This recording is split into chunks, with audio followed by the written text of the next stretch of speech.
Hi అండి. Welcome to my channel వివిధ సాటరా. ఈరోజు మధ్యాహ్నం 3:00 నర్సరీ మేళాకు వెళ్ళామండి. అక్కడ గేట్లన్నీ క్లోజ్ చేసున్నాయి. ఎందుకు అని అడుగుతుంటే పోలీసు వాళ్ళు ఒప్పుకోవట్లేదు, గేట్లన్నీ క్లోజ్ చేయమన్నారని చెప్తున్నారు. పోలీసుల్ని ఎలో చేయండి ప్లీజ్ అని అడిగితే వాళ్ళేమో మీరెవరిని అడిగి ఇది ఓపెన్ ఉందని తెలిసి వచ్చారో వాళ్ళనే అడగండి అన్నారు. అదేంటి 28 నుండి 2 వరకు ఉందట కదా మేళా, విన్నాము అంటే ఎక్కడ విన్నారో అక్కడే వెళ్ళి అడగండి అని విచిత్రంగా మాట్లాడారు పోలీస్ వాళ్ళు. ఎందుకు సార్ అలా అంటున్నారు అని అడిగితే, అవునమ్మా వినాయక చవితికి చాలా ముందుగా పెట్టి ఈ పాటికి తీసేయాలి మేళా, వీళ్ళేమో ఇప్పుడు స్టార్ట్ చేశారు, సెక్యూరిటీ ఇష్యూస్ ఉన్నాయి మాకు అని చెప్పారు.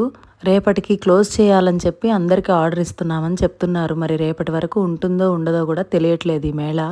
పర్మిషన్ లేకుండా గ్రౌండ్స్లో పెట్టారని పోలీసులు అంటున్నారండి.